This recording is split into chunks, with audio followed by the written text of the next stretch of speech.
Good evening, Vancouver, and welcome to Canucks After Dark with our rock music here on a Wednesday, a rare Wednesday show for us tonight, but it's going to be a fun one. As always, joined by my co-host, Canuck Clay. How are you doing, Clay? I am great, Parker, but probably not in as good as mood as you. That's some pretty pumpy music you got going. What's the inspiration tonight? It was one of the 8 options I had for music, and so I picked it. It seemed pretty sweet. I don't have my light on. Let's fix that. Whoa, it's the sun. All right. And so we've got a great show for you tonight. I'll kill the music. This is our trade deadline preview show. The trade deadline is 5 days away. If you go by hours, it's less than 5 days because it's at, I think, noon on Monday.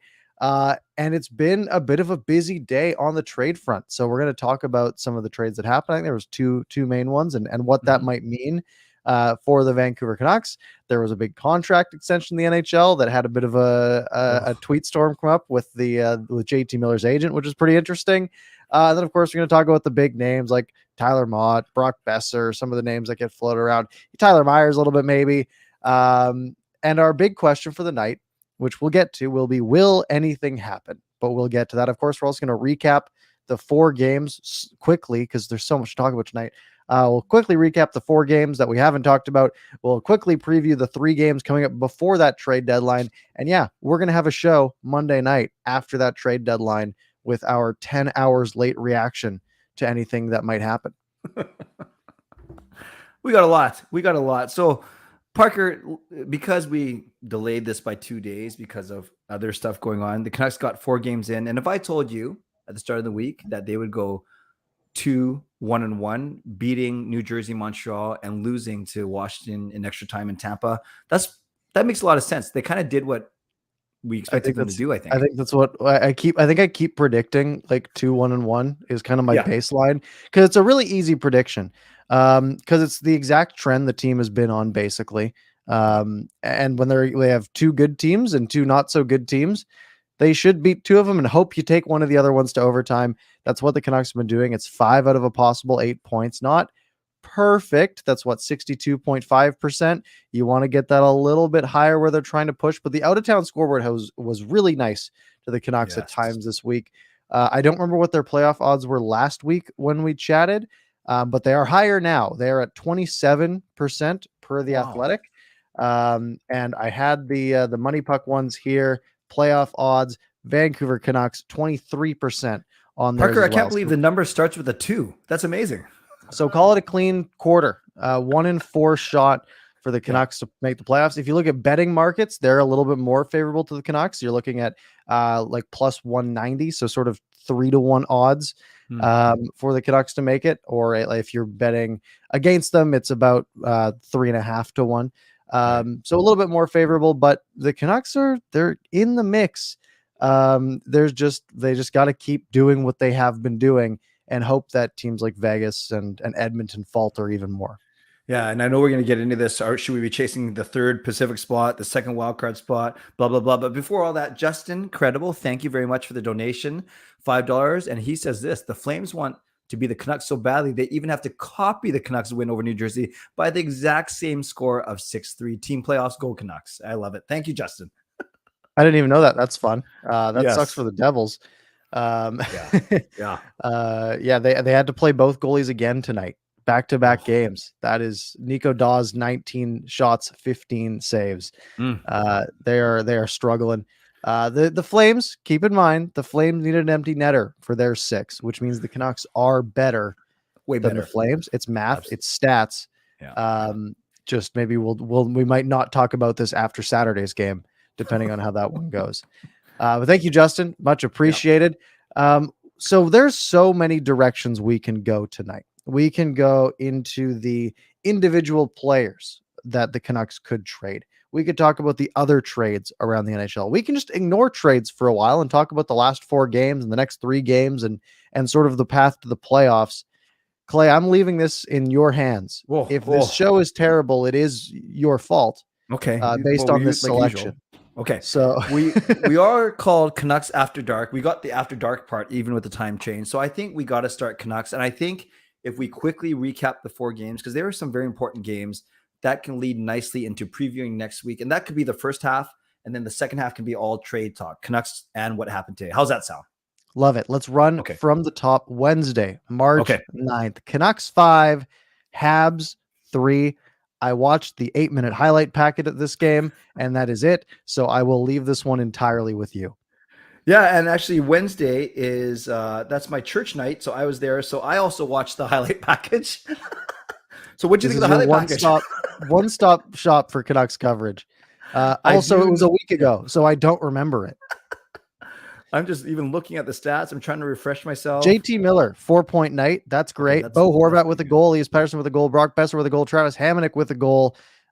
Great night from the Canucks. Thatcher Demko, not his best. Only faced 25 shots, though. The Canucks basically just outplayed the Habs, which they need to do. Yeah. And the Habs are not very good. 2 power play goals, and Lehkonen was in all 3 Montreal goals. So yeah, Miller had a massive night for us. PD, good night, and then Lehkonen for them. But yeah, there's no doubt, despite how well they were playing under Martin St. Louis, there's no doubt that that's a game we had to win to start off the road, the homestand, and we did. So that's good. I think the fact that neither of us watched it, let's not lie and pretend we know what happened that well. Canucks won. That was Miller's. The crazy thing is that was Miller's 10th game in a row with a point. That was the 10-game mark of the point streak, and it's still going a week later. That takes us to 2 days later. Capitals 4, Canucks 3 in overtime. And this was the Kuznetsov game where I think you used the word goof. If I remember your video title correctly. Which I thought was funny. And this one had a bunch of controversy. Right? There was the first time that I'd ever seen a high stick get overturned. I didn't know that was even a rule because it was only put in a couple of years ago. But if it's a double minor, they can review it. But if it's a regular minor, they can't, which is such a weird, arbitrary decision. But it is one that the NHL has made, and I don't know how long that'll last. Take the single minor then. And the concussion protocol gets called into question as Kuznetsov takes a hit to the head, goes down pretty dramatically. You'd think, okay, well, he might be concussed. He should come off. Then he goes and scores. Canucks, got to OT though, and it was a terrible overtime. What were your takeaways from this one? Yeah, Parker, I was at this game actually, and it was cool because I got to crank the siren at the start of the third period. And, Mike and I wanted to think that the Canucks scoring 3 goals in 5 minutes, which is pretty darn exciting to start the third, had everything to do with that. And of course, it had nothing to do with us. But you know what's crazy about this Kuznetsov? I called him a goof because not only did he draw that Tyler Myers penalty or whatever, maybe he was dazed for a bit, so I can't. But yes, then he pops up and he scores his hat trick goal. So that's maddening. But you know what else is maddening? I'm sure for Ovechkin is Ovechkin's shot was going in the first period. Granted, it was a bang play, and Kuznetsov decides to swipe it off the goal line with like that much left, and he gets the goal, robbing Ovechkin of making history inside of Rogers Arena. And it was pretty funny because they didn't know at the time, so they're all jumping in the huddle, all congratulating Ovi. Then we waited with bated breath for the announcement, and then it came the second of his night. He was Jenny Kuznetsov. Yeah, or whatever. And the funny thing there was last night he did break it, and everyone came off the bench last night. The entire Capitals roster came off the bench to celebrate. Yeah. What if that had happened at this game? That would have been so funny because it happens, and then like you have the coach kind of looking over, like looking down at the screen. He's like, "Yes, oh, Kuzi got a piece of that, guys. Yeah, get back here." So true. Wasn't the case though, but yeah, the Canucks did okay here. The weird OT play though, where they tried to win a board battle against Tom Wilson. Yeah, kind of an odd decision in overtime. He's strong and fast. Yeah, it comes back to bite them, but they do get a point out of it. So they are at three out of possible 4 points so far in the week. Yeah, and just before we move on, Parker, what I'd love your opinion on, and I've heard both. The players were obviously mad; they felt like that was a point squandered. Many fans were saying, "Well, we're actually down 2-0 against a really good team going in the third." I'm happy that we got the point, even though we lost the lead. For you, point salvage or point squandered? It's both, right? So they start off by they basically salvaged 2 and then squandered 1, right? They went from a game where they should have been basically out of it, and they came back and they fought hard and they brought it back, and then they kind of choked it away. And it's funny, you look at the win probability in this game, at least from Money Puck. Before the Canucks scored their first goal of the night in the third period, they were at a 10% chance of winning. A few minutes later, they score their third, and they're up to a 78% chance of winning. And then the Capitals tie it, and then they ended up winning in overtime. So they really ran the full gamut of emotion there. Analytically, the Capitals deserved to win that game. Expected goals were 4.3 to 2.3, so pretty dominant in that regard. Wow. But yeah, it was a night where the motto line was the only one that really had any positive impact. Money Puck does this cool thing where they show all of the players in like a line, and it's basically percentage of expected goals, and it's like Highmore, Mott, Lamico, all above 75%, and there's a big gap, and then it's Hughes and Shen, and then everyone else in that game. But yeah, it really was a bit of a point gained and squandered at the same time. Give me the 30-second version. If Bo Horvat scores 2 goals, how does that, if at all, affect his expected goals? It doesn't. Okay. If it's an empty netter, it'll be a 1, right? Yeah. But the expected goals is based just on shot location, basically, as far as I know, and like it's venue adjusted and things like that, because some stat trackers use different metrics. It's kind of weird. But basically, it's if an average shooter shoots from here, and it's this type of shot or whatever, and there might be some other metrics involved, then that's X amount of expected goals. So for that game, for example, the Washington game, Juho Lammikko was expected to get 0.76 goals. A third of all of the Canucks expected goals that night were just Juho Lammikko. Interesting. And Bo Horvat was 21% of the team. So meanwhile, Kuznetsov's expected goals were 2. Like he played that well that he was and had that many opportunities. So it is interesting, at least. Do you have Ovechkin's there? I'm just curious. Ovechkin's was 0.5. Okay. Yeah. So I've actually not looked at this before. You can hover over on Money Puck and it tells you the exact breakdown. So there's the Capitals' second goal was like 90% chance of being a goal. I get 91.6% chance of scoring, because it was from 11 feet away at a 5.2 degree angle on the power play, on a rebound, and the goalie was out of it. Like it's a crazy breakdown how it works, but they bring a lot into account for things like that. I wish I had this website when I was studying for my professional accounting exams. I wouldn't have failed. I think it's pretty cool. Yeah. Wow. Okay. All right. So point squandered, point salvaged. Regardless, we got the point. Yeah. And then they take on Tampa Bay, and the one takeaway from this game was, thought you hadn't heard of the high sticking overturn before. Well, what if they do it twice in 2 games? That might be my most liked tweet of all time. Yes, that was good. That was good. I tweeted out, what did I say? I said, I've never seen a high sticking penalty wiped off in a review until the last 2 Canucks games, which is just crazy. Actually, one from the previous game when I talked about Tyler Mott got more. But yeah, it was bizarre. And this one was probably the right call.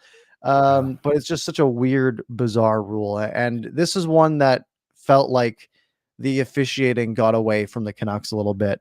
Normally I'm against that. And I think the Lightning kind of deserved to win this game in pieces as well. And the Canucks could have played better. They ran into a really hot goalie, and some weird stuff happened, right? There was the Connor Garland goal that gets wiped out. It was just a wacky game. Yeah. The consecutive double minor penalties withdrawn aside, the fact it was other similarities to the Florida game in that, the Washington game, in that the Canucks went down early by 2. Then they had a scoreless second period, but this time they couldn't score 3. They scored 1, and you're right, they should have had that second one. That one happened right in front of me, Parker. I was sitting downstairs for this one, and I get the rule, but I've also seen it the other way, where the ref actually does not blow the whistle just to make sure something doesn't happen. Because you can always, it's the stupidest rule, but you can always take the goal away later and say, I was intending to blow the whistle. I don't know how you can do that, but that's what I would love to see instead of a quick whistle. Right. The idea of intending to blow the whistle makes a lot more sense to me than a lot of people, because lots of people hate it. And I'm like, well, there's the travel time, right? Whistle the mouth, And if you're like middle of it because you think the play should be blown dead, and then they like stab the goalie into the net, then it's like, yeah, I was blowing the whistle. I just hadn't gotten there yet. But yeah, that was a weird one. And again, quick whistles are there to defend goalies. I think it's a slippery slope, but part of me is like, oh, there should be some leeway, right? Like, yeah, sure. Like he blew the whistle, but it didn't affect the play. It wasn't going to save it because of the whistle. But it was also like, yeah, that happened to us. And I was like, well, the whistle went, you can't score. And it's a slippery slope. But yeah. And it's these just things they tend to even out, because I know there's a lot of debate and interpretation on the icing call that Connor Garland beat out in front of Chernak or Cernak in the corner, centering to JT Miller. So I know there's a lot of debate on that one too. So the refs are never going to get it right, but it's just painful when you're on the losing side of the game, no matter how many calls go against you. Yeah, it was tough. Absolutely. JT Miller gets a goal though, and keeps the streak alive. Yeah. But they do lose that one. And then we get to last night's game. The Devils in town, the team that crushed the Canucks 7-2 just a couple weeks prior. And the Canucks played a solid game. They just kept scoring.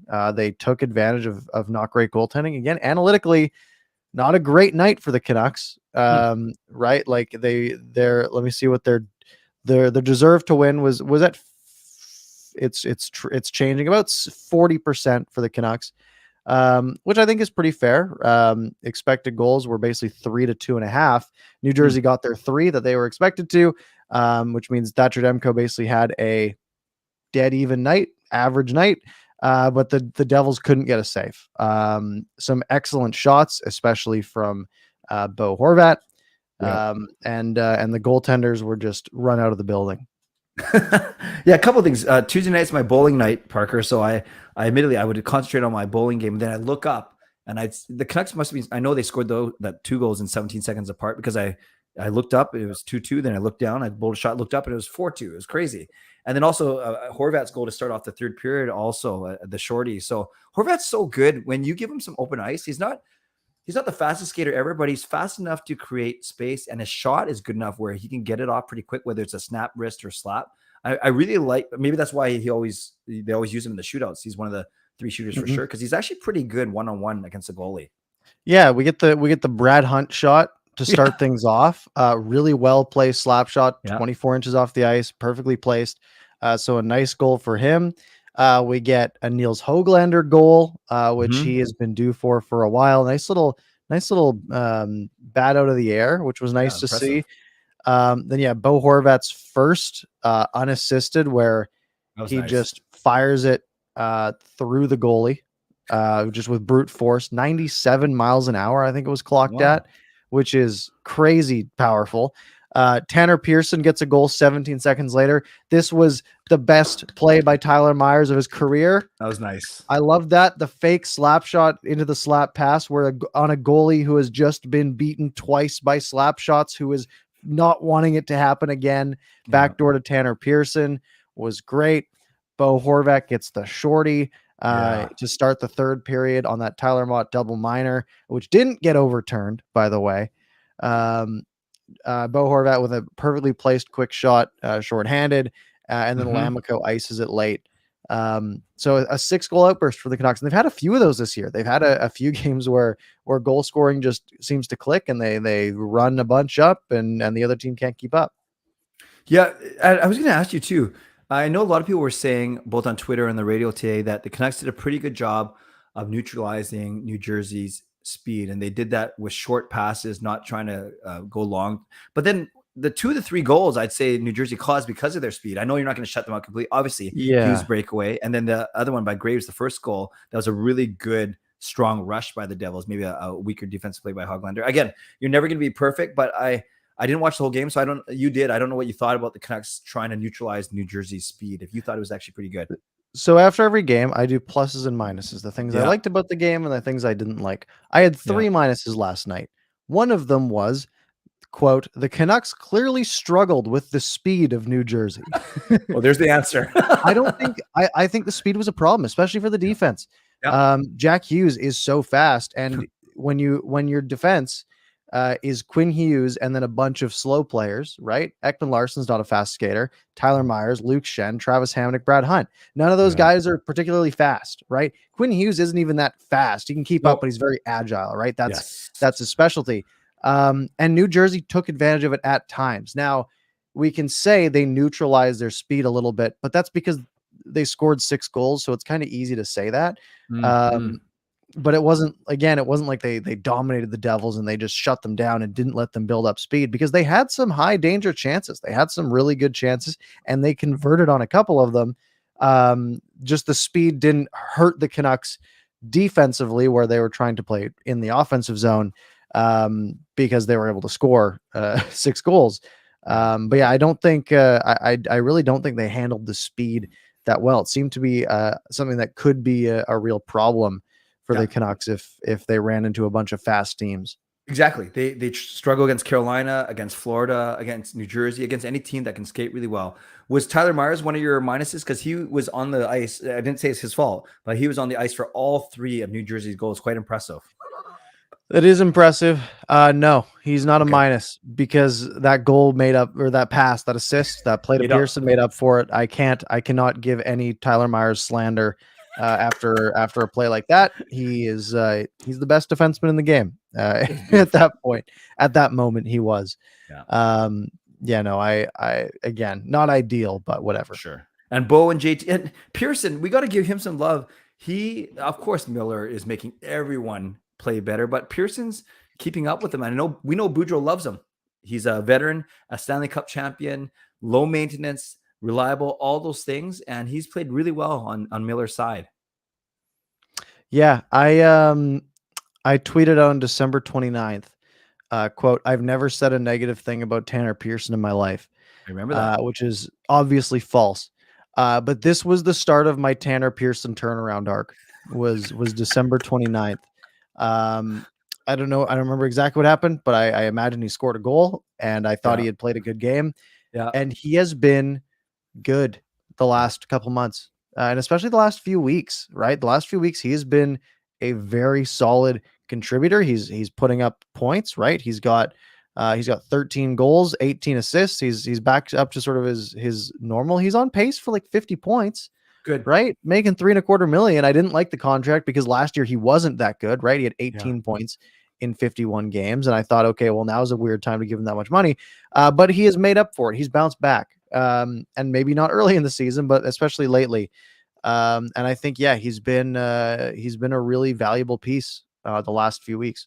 Especially when you compare his $3.25 million to Jason Dickinson's. Well, Dickinson 2.7, and I almost forgot he's on the team half the time. Yeah, that's an extra $500,000 worth paying if you're picking between the two. Yeah, I did forget about Jason Dickinson as well. Yeah, and we barely mentioned JT Miller, another 3 assists. Horvat with his 3 points. So I love, and I just want to touch on this real quick. We've talked about this before on here. It sounds like Horvat is fine. He should be fine with shared leadership. I don't buy into this at all. That there's a it's such a good thing. Driven for clicks thing, in my opinion. Yeah. I mean, the whole thing emerged with a certain reporter who's done things like this in the past. Yes. A few months ago. And they're both, you're allowed to have 2 leaders. It's not a bad thing. You have one guy who's a lot more emotional and outspoken in a good way in JT Miller. You have one guy who puts his head down and scores clutch goals when the team needs a guy to put them on his back. They're both fantastic to have. And I think like, oh, there's only room for one. It's like, it's just trying to drive up hype for no reason. Yeah, I hear what you're saying. Okay, so we did a pretty good job of wrapping up those 4. 3 more games on this homestand. So Parker, 2 questions for you. What's their record going to be, and how many of these games will Halak play, and which one or ones, if more? Yeah, Halak's not playing in more than one. And if he does, then Boudreau should be fired. I don't care about the past. You call it. No. Boudreau gets one game. Some people are saying you could play Halak tomorrow. No. Why would you do that? Well, the thought was you give Demko a rest halfway through this homestand, and then you go Demko back to back Calgary Buffalo. I don't know why you do that, but that was the thought. No, Is you get just Demko. play Demko tomorrow and Saturday. You play Halak Sunday. It's the easy Right. move, Yep. and let's not try to overthink it. Yep. There's always the argument of, oh, do you put the worst goalie against the better team because you're probably Mm-hmm. going to lose that one anyways, and then try to guarantee the win with your better goalie against the other team. That's kind of what Tampa Bay did to the Canucks, right? They Exactly. put in they saved Vasilevsky for the Canucks, and that's the reason they lost that game, That's or one worse. of the big ones for sure.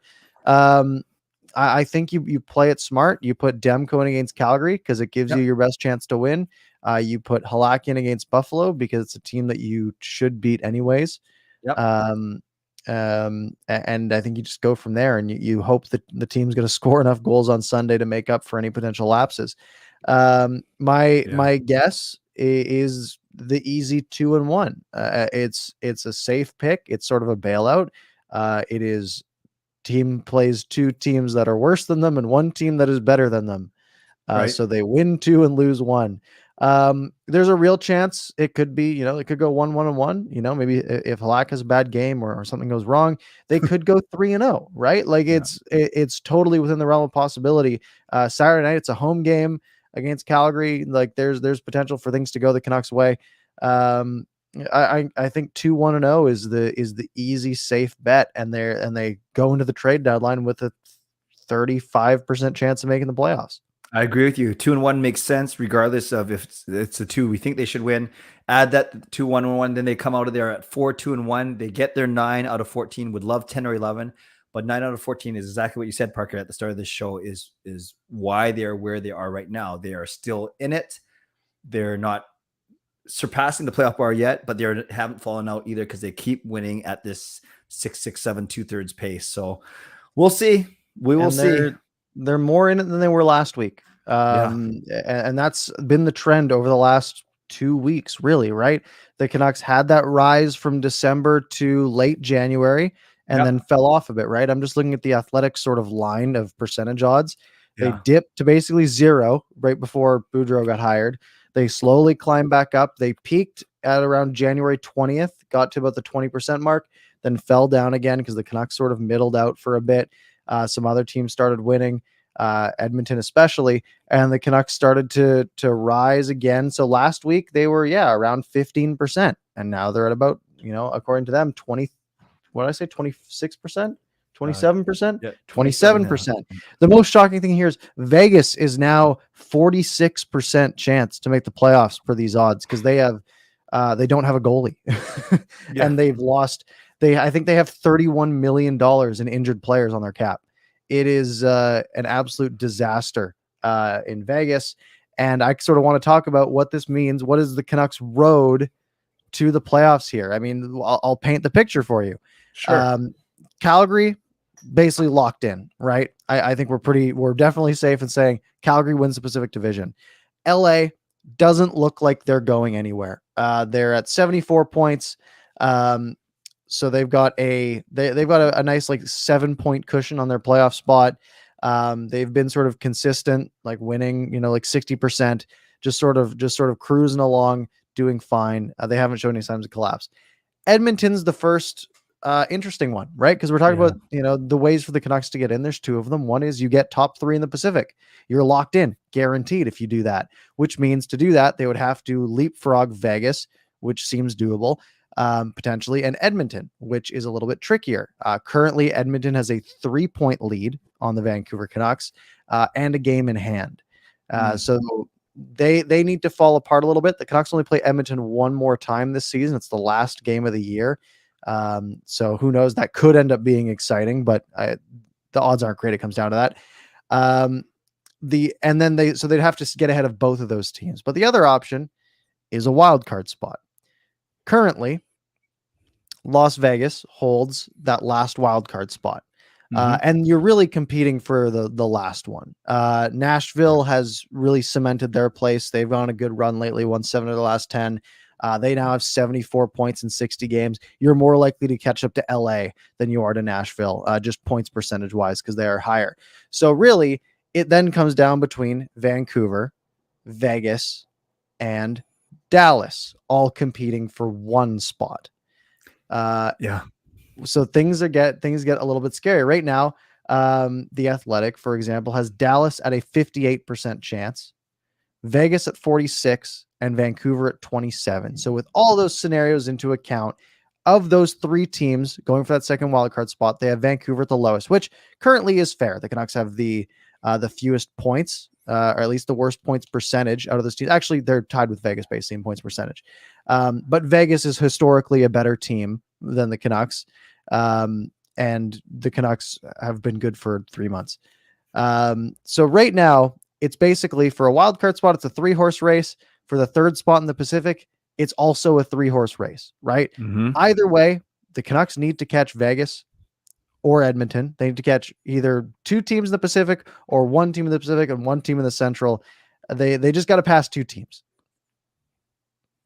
After all that, and you explained that very well, it's so funny, Parker, what a difference a week makes. If this was a week ago, and it was a week ago when we talked about this, I know we were talking about they can get third in the Pacific. Vegas was already starting to falter.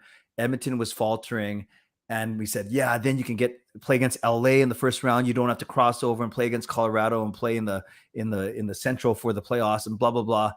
But then last week, Edmonton wins 3 in a row and Dallas loses 3 in a row. And I get that Dallas still has 3 games in hand on us, but that was the team. Remember with them in Nashville, they were spreading themselves, separating from the pack. And they said, there's no way the Canucks are going to catch these 2 Central teams. That's why we were saying 5 from the Central, 3 from Pacific, and it's got to be Vancouver in the third. But Edmonton has won 3 in a row. And they're the kind of team where I want to beat so badly, but they're kind of stubborn. And I just think that they're going to be tough to catch.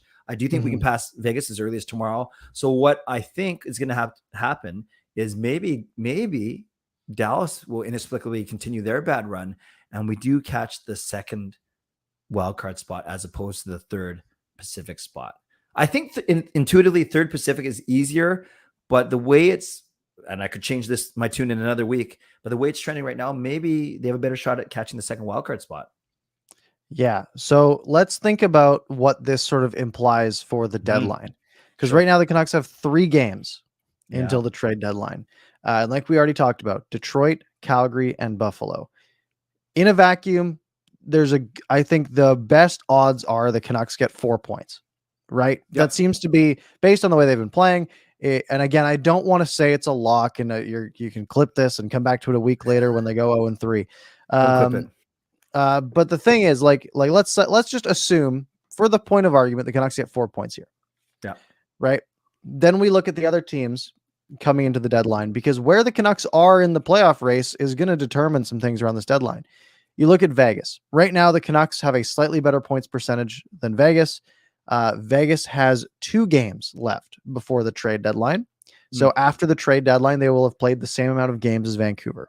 If we assume the Canucks get 4 points out of this, and they're at 71 points, Vegas would have to win both of their next 2 games to be above that at 72.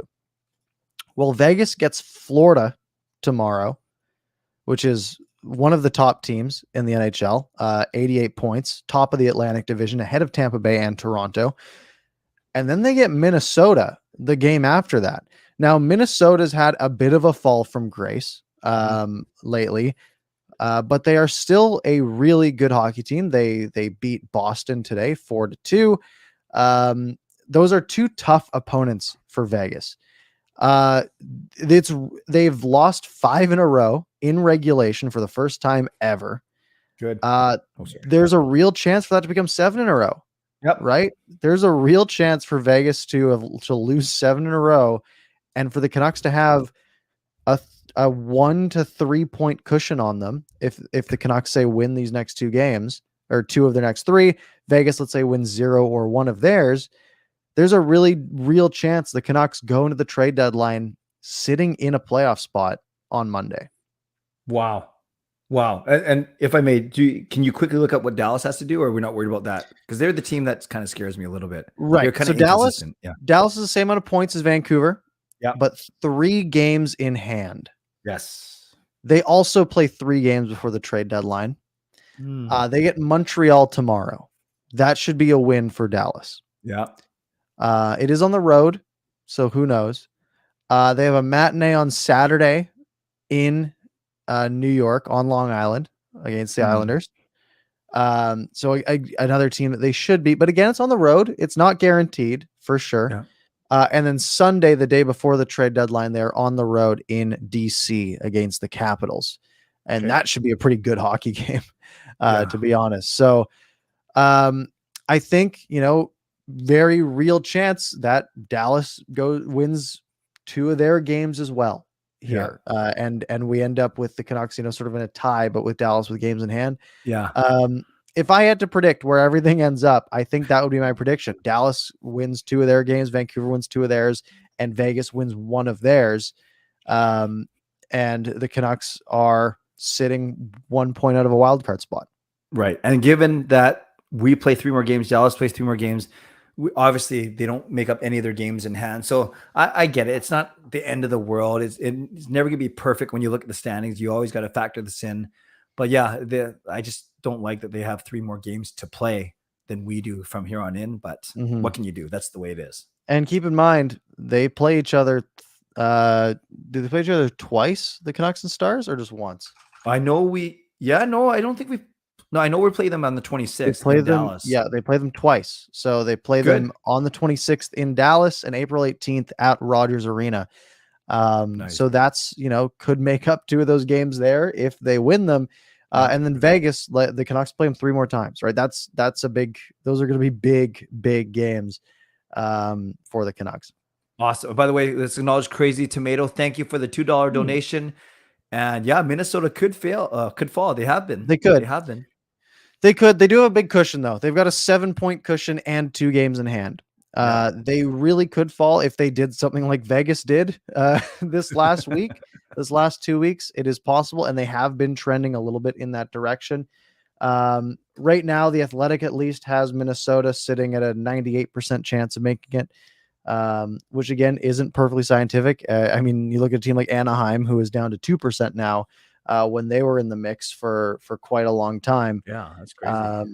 As 2 weeks ago, they were ahead of the Canucks in odds. So yeah, they could. It is definitely possible. Cool. So you want to talk for a few minutes about what the Canucks may do, and then we want to cover the deals from today? Sure. So I guess what are the names getting floated, right? Tyler Mott's one. Yeah, because he's the only one who's a true UFA. That there's Halak too, but we know he's not coming back. So yeah, Mott's the tricky one. Mott's the tricky one. Yeah, and the big thing is, I think he's in the thumbnail of this stream. Got you guys to click on it. It is a really tricky scenario because he is a real heartbeat of this team. He is a player that you would love to see play his whole career in Vancouver. He is also a player that is going to get a big raise next year. Yes. And I think there's sort of 3 sides to this coin, although coins don't have 3 sides unless you're landing it perfectly on its side. One of them is you trade Tyler Mott. The Canucks are rumored, thinking they might be able to get a top 40 pick for Tyler Mott, which is, I mean, if that sounds pretty good to me. The other option is you re-sign Tyler Mott, which again, if you were going to do that, you'd probably want to do it before the deadline, right? Just so you don't risk losing him for nothing. The other option is you treat him as a rental and you say, all right, we're going to keep Tyler Mott. We might try to re-sign him in the offseason, but he's probably going to be too expensive for us, but we'll keep him because we don't want to disrupt the momentum of this team because he's a real important part of it. And we have one of the best 4th lines out there that's playing 3rd line minutes. So it's out of those 3 options, where are you leaning? Well, if you were to listen to his agent on Donnie and Dolly earlier or last week, yeah, he's saying, he's being a good agent. He's saying all these things about he's 7th in forwards and ice time. So he's playing like a 3rd line clip, blah, blah, blah. Which is true. That's fair. If it were, and he's doing what a good agent should do. If it were me, oh gosh, to be honest with you, the re-signing him is at the bottom for me. It really is. So I think you either trade him for something or you treat him as an own rental. But to me, re-signing him is the least of the 3 likely for me. And to be clear, it's not because you dislike Tyler Mott and you think, Correct. I don't want this guy to be on the team next year. It's because the rumored salary is, Yes. is Tucker Pullman money. Yeah, and thank which you for clearing that we up, can Parker. agree Just is in a- case. Yes. Yeah. Although I don't I want to get do hate mail. Well, I do complain that he doesn't pass enough on 2-on-1s, but that's a whole nother vlog. Okay. I like it. Shoot the puck. Puck's on net. I know. So it's just tricky because we know the Canucks, they're not in the best cap situation. They're still going to have Holtby and Virtanen's contracts on the books. And Long list Halak. comes off. Yeah, and Halak's bonus. Yes. Oh man. So of those things, of those three, and so if I have to pick, I should show some guts here and make a decision. I actually don't. They should trade him, but I have a feeling they might keep him and just chalk it up to cost of doing business. They're going to keep him, especially if he's a big part of that line, and especially if they're in a playoff position 3 games from now. I think they keep him. And then, I'm in a similar boat. Yeah, I don't like it that much because I think it's the wrong decision long term. I agree. Right. I think it's right up there with re-signing him as the wrong decision long term. You either lose him for nothing or you pay him too much. Now, I've started, and this is as of 3 seconds ago as it ran through my head. Well, maybe you can just re-sign him for 4 years at $2.5 million. Because is he going to have negative value? Right? That's the question to me. Mm-hmm. Can you trade him a year from now and get out of that contract if you need to? Mm-hmm. Maybe, but there's a good chance that you get nothing for it, right? You get like a 6th instead of the potential right now for a 2nd, maybe a 1st, and then you send something back the other way. Or like you retain something. I don't know. I heard that they're hoping they can get a top 40 if they are going to trade him, which, no contending team is going to have a pick between 33 and 40 in theory, unless they've picked one up somewhere else along the line, I guess. So to me, long-term wise, trading Tyler Mott seems like the right decision. I agree. However, I'm having a lot of fun watching this team win. Yeah. And I get greedy and I think, well, why don't we just go for it? Like, let's have a fun few games. And I know it's wrong in the long term. It's not the smart decision, but it's the fun decision. Mm-hmm. So it's part of me is just like, keep everybody, just run it. Why not? Why not give it a spin? Well, what a difference from 3 months ago when your tagline was fire everybody. And they did, and look what happened. Yeah, that's true. Actually, you got it right. Sometimes we say smart things. Is it fair to say, let's say another smart thing. Is it fair to say JT Miller off the trade block now? Or do you think they would still entertain something if it blew their socks off? It would have to be an absurd offer. Yeah. Here's the thing. JT Miller is on a tear right now. 27 points in his last 13 games. He is tied for 6th. I don't know about tonight. I don't know if something changed. I don't know if like Kaprizov got a point or anything. But as of last night, he was tied for 6th with Nazem Kadri and Kirill Kaprizov for NHL scoring. Wow. Which is absurd. He was like a few points. He was like 3 points back of Matthews or something as of yesterday. Wow. It would take a lot to pull that player away. Yeah. You could trade him in the offseason and probably do pretty well for yourself. You could trade him in the middle of next season and probably do pretty well for yourself. Trading him now would kill this team's playoff hopes. It would they'd be gone immediately. It is the surrender. It is what St. Louis did 2 years before winning the Stanley Cup with Stastny. Right. They said, oh, we're not Stastny's not JT Miller right now. But they said, we're not winning the cup this year. We're going to stack up for a couple of years from now. And it worked. And along those lines, you say, okay, well, hey, maybe that's the way to go. Maybe we shouldn't be trying so hard for this one playoff spot. And again, at the same time, sometimes sports are irrational. And sometimes emotions are irrational. And I don't want to see JT Miller go anywhere. I want the Canucks to give him 8 years at $16 million if he asks for it, because he's been so good. Now, is he being buoyed a bit by crazy, unrealistic, unsustainable analytics? Sure. Right. Is everyone on the ice shooting at 20% when he's out there, which is not sustainable? Sure. But it's so fun to watch. and there's that little inkling of me in the back saying, well, what if this is just who JT Miller is, right? What if Yeah. he just is a top 10 player in the NHL? And again, it's irrational, but it's a fun, but I'm feeling irrational right now. And I That should be don't want to lose him. the next title. Feeling irrational. Yeah, no, you're right. You're right. And by the way, Kaprizov did get 2 tonight, so he Darn. jumped ahead, but it's still fine. He's still good. JT Miller's still top 10. Yeah, I agree with everything you said. You can trade him, as we talked about at the draft, where there's 31 teams vying for him instead of 15 playoff teams or 16 playoff teams. There's so many things.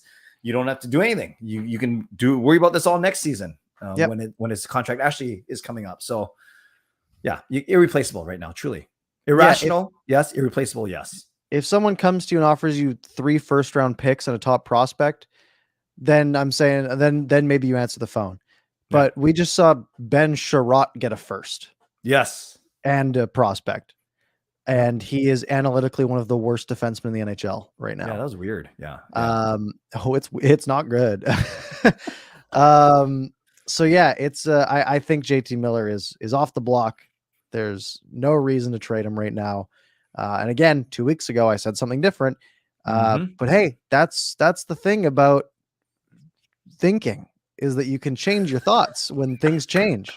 I like the dramatic pause, Parker. So, that's the thing about thinking. You don't need to be so like locked into an opinion and like, oh, I said this one thing and I will stand by it till the day I die. Thomas Drance 2 weeks ago said, you guys thought Canucks were going to catch Vegas in the standings? Look at the victory lap everyone's taken now, because they did in points percentage. And again, and he said, he's like, yeah, I was wrong. Well, I didn't expect their goalies to get hurt, and et cetera. And I didn't expect JT Miller to go on a 2-point per game clip for 4 weeks, which I think was fair on my part. So yeah, it's I think you just ride it for love Drance, but he qualifies everything when he oh yeah, he doesn't like being wrong, and I don't either. But you gotta take it in stride a little bit. So there's 2 other names that have come up. Okay. Brock Besser. Yep. Who seems to be the top name. I haven't looked at like the TSN trade. He's 20. Him and Mott are in the 20s of their latest one that came out yesterday. Oh, they're so far down there. Nothing's happening. Oh, Brock Besser's below Travis Hamonic now. Oh, I didn't see Hamonic even. Travis Hamonic is now 22nd on the list. Man, if you can get something for Travis Hamonic, you do that. But yeah, Brock Besser. Yeah, Besser's 25, Miller's 26, Garland 28. Okay. Look, we have 10 minutes left, and I'm just gonna say nothing happens. Okay. Can I say that? Is that a letdown to the 100+ people that are in here who are here for a trade deadline preview? No, because those 100+ people want to hear us talk about what happened today too. I think that's fair. I agree with you. I think the Canucks will just ride this out and negotiate in good faith. Yeah, I don't think they really like dramatically need to do anything. I think Brock Besser, again, I think you want to try to get him signed long-term before the trade deadline, which is, 4 days away or 5 days away, which is tricky. Just so you don't have that qualifying offer looming over your head for next year. But again, I don't think it's the worst thing in the world either. It's not insurmountable. The only thing that is like actually the Canucks are on the clock, need to have some sort of decision by Monday, is Tyler Mott, because he's the only true UFA, like you said. Everyone else will still be here next year. Yes. Or they can at least find a way to be here next, or they can trade them at the draft, right? Or during free agency or whatever. Tyler Mott is the only thing that they can run out of time on. And even that wouldn't be the worst thing in the world, making no decision on Tyler Mott, because losing him for nothing wouldn't be great, but it also means you get him for the rest of the year. You think Canucks fans will be disappointed if nothing happens, or do you think they'll understand? I'm not saying this is right, but they'll understand that Rutherford and Alvin may want to give this team, as is currently constructed, one shot to do something special. If the Canucks had a 10% chance of making the playoffs, yep, then I think I would be disappointed if they did nothing. And I think most people would be as well. The thing about the 25, 23, 27, 25% chance of making the playoffs is, again, it's a weighted average for usually the last year or 3 years. Right. But you look at the last 3 months, and again, it's not perfect, but the last 3 months, the Canucks have been one of the best teams in the NHL, Yes. at least points wise. I don't think they've looked like the best team in the NHL the whole ways, but they've been churning out points. They right? found a way. Yeah. And now you have other teams in like Vegas in free fall. You have Dallas in free fall. So there is a real window here, at least making the playoffs. They're not going to win the Stanley Cup, most likely. But there is a path into the dance. And if they want to take it, I don't think people would be too against it, because again, the only thing you're running out of time on is Tyler Mott. And they can go into their press conference at 3 p.m. on deadline day and say, yeah, we had calls on everybody. We didn't think they were worth it. The only person who, we really run a risk on losing is Tyler Mott. I think we can make everyone else work. But we want Tyler Mott to be on the team for the rest of this run, and we're going to try to make the playoffs. Yep. And I think that would be a completely respectable, understandable answer. Yeah, he would accept that. Yeah. Yeah, and I think there will be some people who want to set everything on fire always and always be angry. But I really think the Canucks are in this weird position where every decision can be rationalized. If they traded everyone, they could be like, yeah, we weren't going to win the cup this year. We're trying to win the cup in a couple of years. If they trade no one, they can be like, yeah, well, we don't have to right now. There's really no wrong. They can't screw this up too bad. Yeah. In my opinion. I agree with you. Unless the only way they could mess this up is they make a bad trade. They don't get fair value back. But if they get rentals, yeah, that's where they could get some backlash. If they go for Claude Giroux, then we're talking about as long as they're not going out and adding, then they won't. Yeah. No, that's so unlikely. Should we give some quick reaction to today's trades real quick? Yeah, first trade, Ben Sherratt. I don't have a card for it, but Ben Sherratt, who is analytically one of the worst players defensively. Evolving Wild, which is an analytics, Evolving Hockey, like they do analytics and stuff. They tweeted out, lots of people in our mentions telling us Sherratt's 23 playoff games from last year should outweigh his 400 plus regular season games of below replacement level performance. Also, I can't find anything to support that he was actually good in the playoffs for Montreal last year. Among all Montreal players with more than 200 minutes, Sherratt ranked last or second to last in all metrics relevant to teammates at even strength. He played 61 minutes shorthanded and was middle of the pack. Not sure what's going on other than, quote, he looked menacing. So Ben Sherratt doesn't have much going for him. And this year he has been below replacement level player. Dom Lucian's player cards have that market value. He's in the minuses, just like Jason Dickinson is. I think Jay Fresh's card has him at a 1 percentile, first percentile, which is obviously basically as bad as you can get. And Florida, for the privilege of having Ben Sherratt on their blue line, and their defense is their weakness, right? They're a very good offensive team, and they're still a weak defensive team. Is they gave up Tyler Smilanic, who was, I think, 74th overall pick 2 years ago, and a first in 2023. So not this draft, but the following one, and then a fourth in 2022, but the fourth was sort of just for salary retention purposes. So basically, for Sherratt, a former early third round pick and a first round pick in next year's draft. What's crazy, Parker, is that first round pick isn't protected. It's not lottery protected. So the Florida could bomb next year, win the lottery, and they're giving Montreal Shane Wright. Can you imagine? For Ben Sherratt. That would be hilarious. That would be funny. What's really interesting too is as you built up that story, that narrative, which is really good about how much actually that Montreal got for him. This trade was preceded by a trade that between two like teams battling for playoffs in all being different divisions. Florida traded Frank Vatrano to the Rangers to clear up the cap space to make a move like this. So they're thinking, oh, is it going to be Giroux? Is it going to be Hampus Lindholm? Is it going to be? And it turns out to be Ben Sherratt. Now maybe they're not done. And Vatrano, I think, was redundant in Florida's forward group, and he was making 2.5 expiring contract. But still, Rangers pick up a forward that can help them, so it's good for them. But Florida got rid of got cap space, which was good. But then they turned around and did the Sherratt one, so I was very, very surprised. Very surprised. Yeah, I don't get it. It seems like a very ill-advised move from Florida. Good on Montreal, though. Man, that is getting the most of an asset.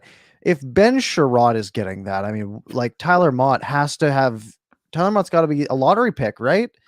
like that is such a crazy. It just seems wild to me that they would go that all out for a mid defenseman, not mid defenseman, a bad defenseman. Why am I saying mid defenseman? I'm being too nice. It's a crazy move to make.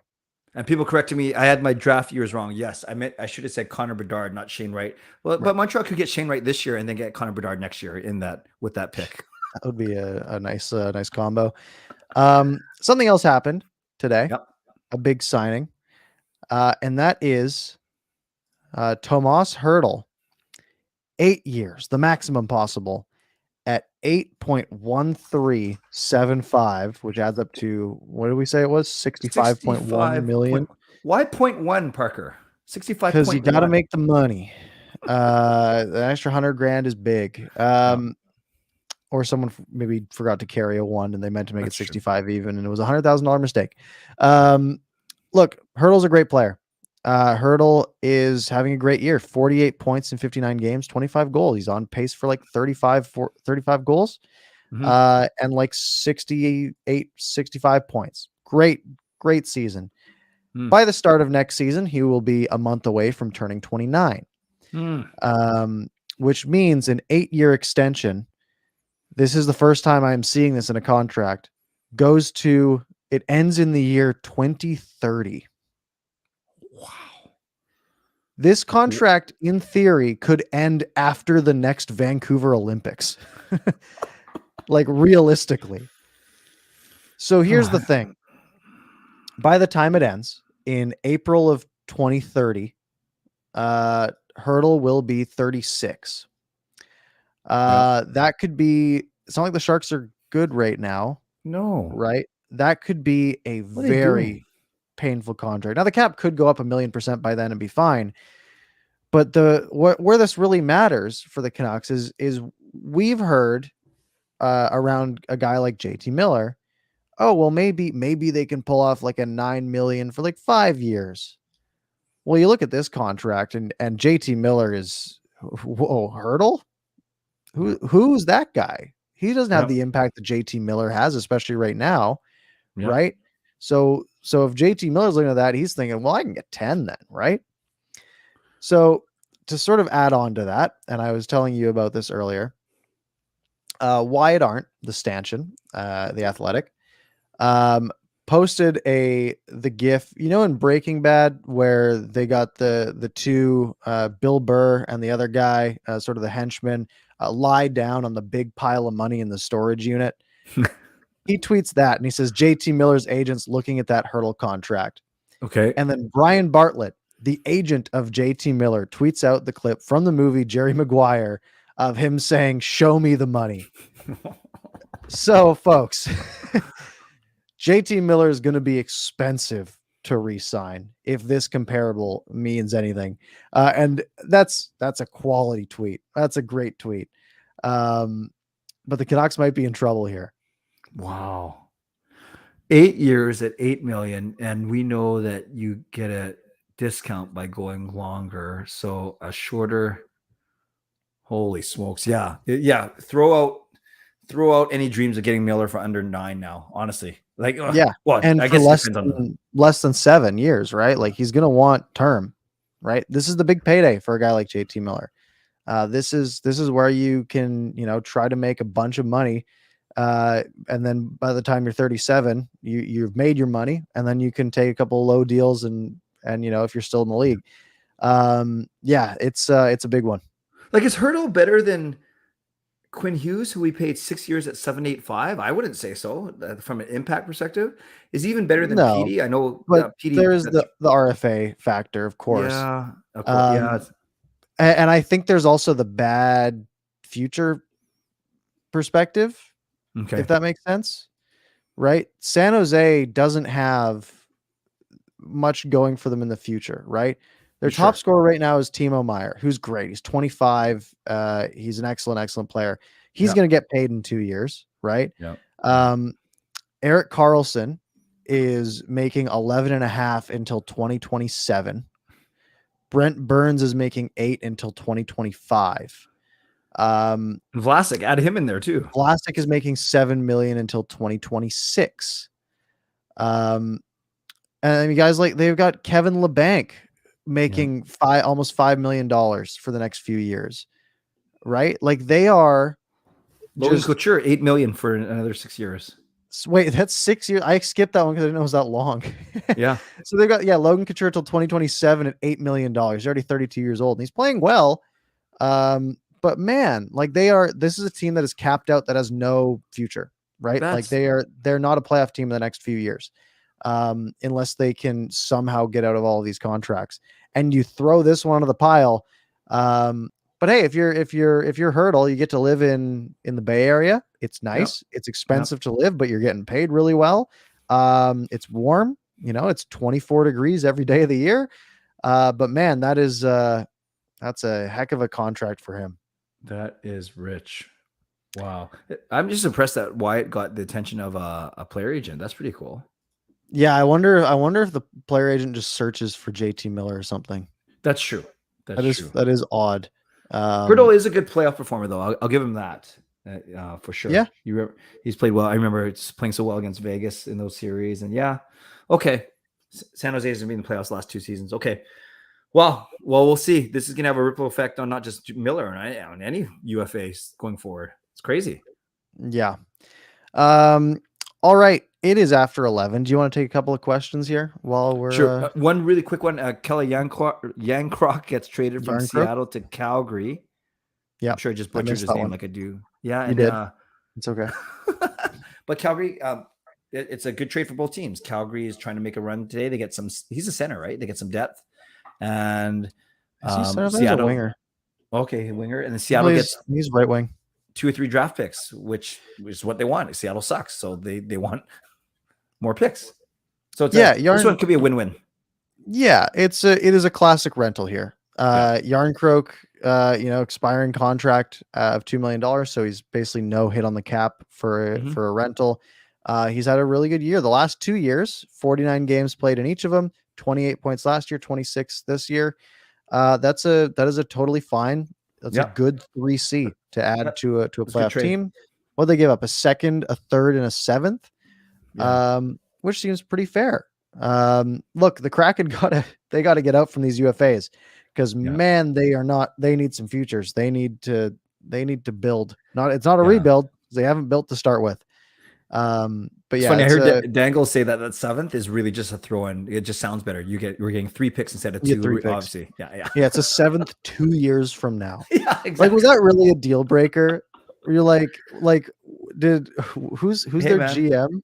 It's this trade's version of the 65.1. That was the deal breaker. That made the deal. Yeah, 0.1. Right. It's like, no, the second and third, it's good, but we need that. It's like an NHL when you're just trying everything to get that trade to work. You're like, throwing a 6th. Not enough. Okay, maybe and a 7th. Okay, what if we take both those away, put a 5th in, and like you're just trying everything you can until it hits accepted, so you can get the absolute maximum value. It's like what they did here. They were like, you are very close to what we're needing here, and that 3 year away 7th rounder was the ticket to get it done. And speaking of a long time away, I just realized that I'm going to be 56 years old when Hurdle's contract ends. He's going to be 36. I'll be 56. That's how long that contract is for. I'll be in my 30s. Oh, tough life, Parker. Yeah, I'll be broken by then. Uh, all right. Marjorie wants to talk about Travis Hamonic, and I think I mentioned Hamonic a little bit. That he's on the trade board, which surprised me. He's actually the second highest Canuck on the trade board, right behind Tyler Mott at 21. Hamonic's at 22. I don't get it because Hamonic makes $3 million next year as well. Yeah. He's only played 22 games this year. He hasn't been a super impactful piece. He's been fine, but at times he's been bad. I mean, I'm of the opinion of if someone offers you a 7th round pick for if someone says, "Hey, we'll take Travis Hamonic and your 7th round pick," I say, "Okay, thank you for the $3 million in cap space next year." Yeah. What are your thoughts there? Yeah, the Hamonic one, I know I just looked up, he's got a modified no trade. So he's got 8 teams that he won't be traded to. And yeah, this is the guy that said he kind of limited himself. He said, I only want to play in Western Canada. I guess he's expanded that a little bit. Somehow got paid $3 million a year. But more importantly, Parker, I like your point of the fact that he hasn't been good. I like him actually. I like it when he gets. Actually, he did have that point streak of 3 games or whatever. I like it when he gets pucks in there. He's got a quick, hard shot, but he was also, I remember that, was it the Tampa game where he was on the ice? There's one game where him and Hughes run the ice for the 2 goals. Yeah, it was a Tampa game. And sometimes he just doesn't play well. Other times he's okay, but certainly been disappointing so far. Yeah, I think that's fair. He's in the plus column at least, but keep in mind, he has only really played games since the team has been good. Yeah, right? That's true. He missed the bad times, basically. Maybe he's the reason everything's worked out. Yeah, maybe he's the reason why we're so good. That's what it was. It wasn't the coaching change. It was Hamonic coming back. Yeah, wow. I mean, he's on pace for 14 points if he plays the rest of the games, which is fine. He's got a couple of goals, which is fine. Yeah. But man, I don't think he's a $3 million player. Yeah.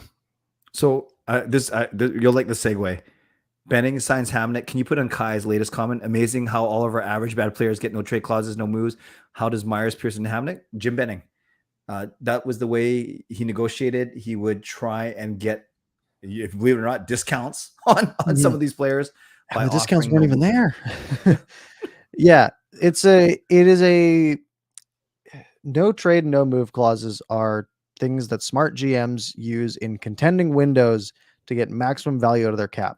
It's what the previous, not the previous one before that, the Gillis regime did, right? They said, well, hey, we'll give hey, if you guys take less money and we'll be a contending team because we have this sort of vision of what everyone should make, and we'll allow you to sort of determine your future as well. And that's something you can do. However, when you're a bad team, it handcuffs you. Yeah. I don't hate it for rentals.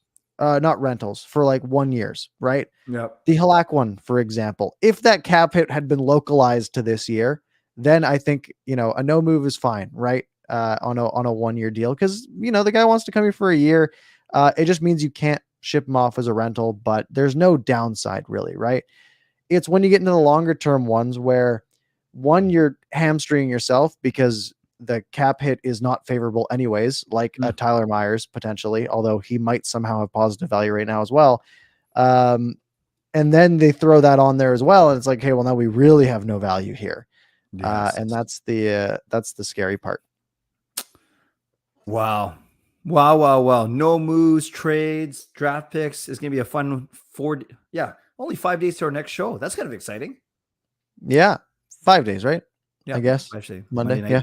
Yeah. Blitz also says if you want a good laugh, look at the no moves and no trades the Sharks have. That's a good point. I wasn't on cap friendly when I was talking about them. Remember literally every single big contract we mentioned that we named. Yep. Yeah. They all have modified no trade clauses. Awesome. But the Carlson and Vlasic ones are full no moves.